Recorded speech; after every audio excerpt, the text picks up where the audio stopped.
Marcos Aurelius, Meditações, livro 3, parágrafo 6º. Se acaso achar nesta vida humana qualquer coisa melhor do que a justiça, a verdade, a temperança, a força moral, ou ainda, numa palavra, algo melhor do que a satisfação da própria mente com as coisas que a permitem seguir a razão e aceitar de bom grado a parte que lhe cabe cumprir, ora, se encontrar qualquer coisa melhor que isto, abraça-a com toda a sua alma e deleite-se neste bem supremo.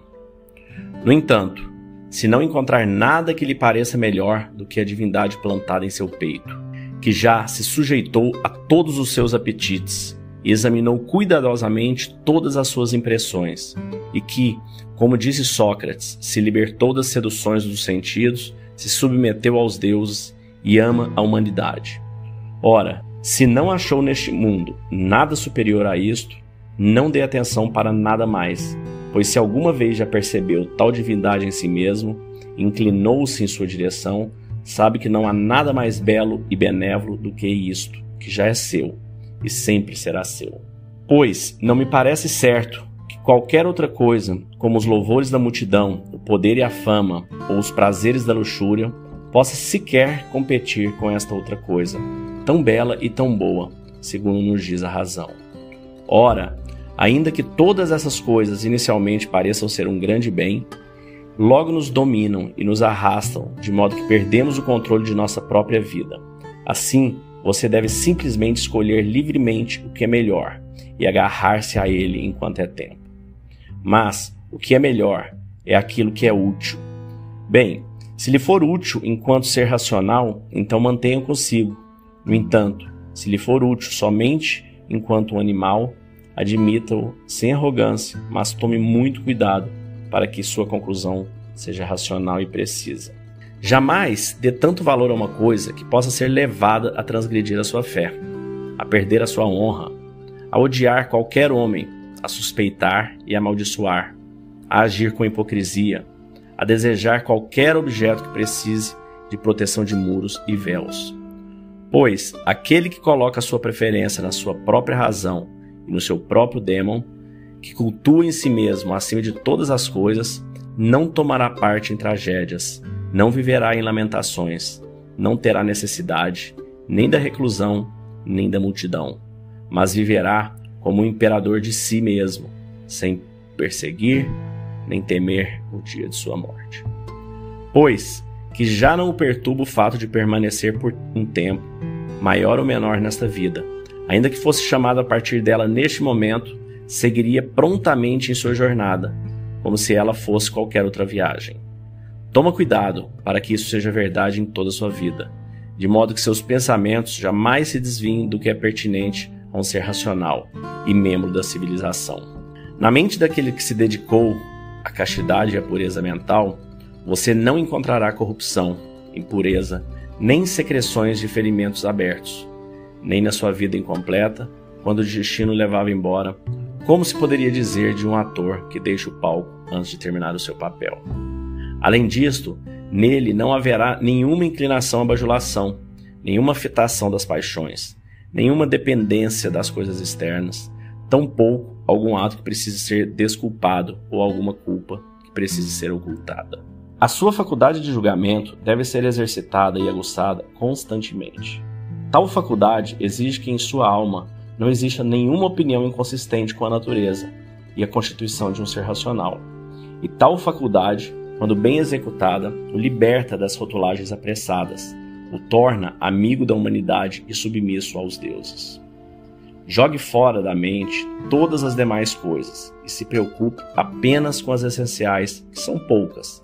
Além disto, tenha em mente que cada homem vive apenas nesse momento presente, que é como um ponto indivisível.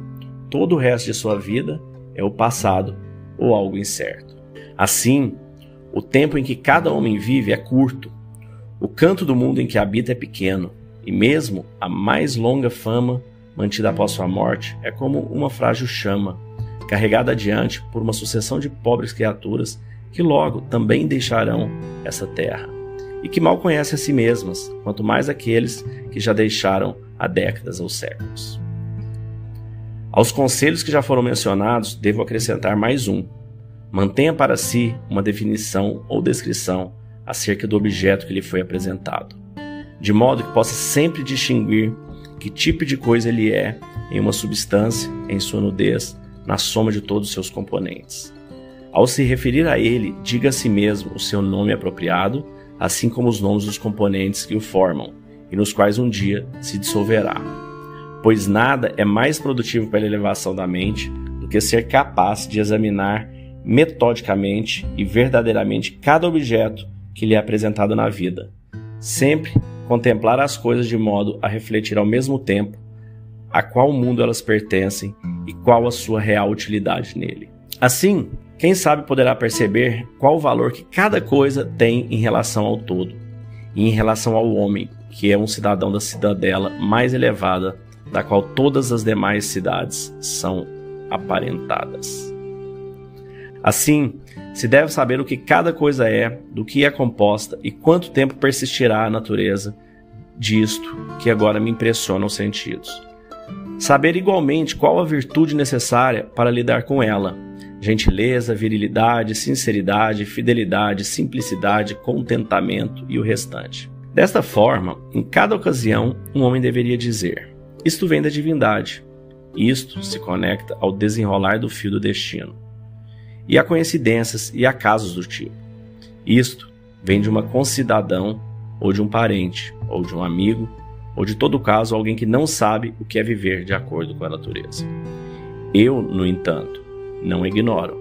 Por esta razão, trato tal pessoa de acordo com a lei natural do convívio em sociedade, da benevolência e da justiça, procurando todavia em matérias indiferentes ao bem comum, tratá-la segundo o seu merecimento.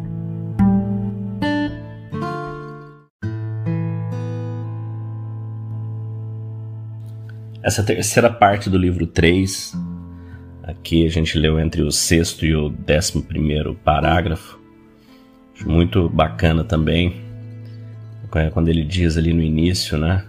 Se você achar qualquer coisa melhor que justiça, verdade, temperança, força moral, se achar algo melhor que isso na vida, leve para você. Mas que na verdade não existe nada melhor do que isso, do que viver das virtudes. Depois ele ainda fala, né? Você pega o imperador de Roma, o que ele tinha? O poder absoluto. Não me parece certo que qualquer outra coisa, como os louvores da multidão, o poder, a fama, os prazeres da luxúria, possam sequer competir com essas virtudes, com essas coisas boas. Então você vê um homem que tinha toda a fama, era conhecido por 100% das pessoas do mundo dele, tinha todo o poder que o dinheiro, o poder e a fama poderiam comprar. Para ele nada disso significava nada. A única coisa que tinha sentido na vida era viver com justiça, verdade, temperança e força moral.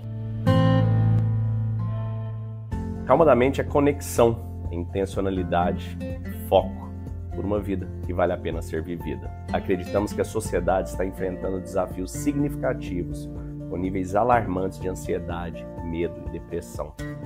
Acreditamos que a cura está dentro de cada um de nós e nosso propósito é ajudar as pessoas a encontrarem a serenidade mental como o primeiro passo para reconectar consigo mesmas e alcançar o bem-estar do corpo, da mente e da alma. Acreditamos na transformação individual para a cura coletiva.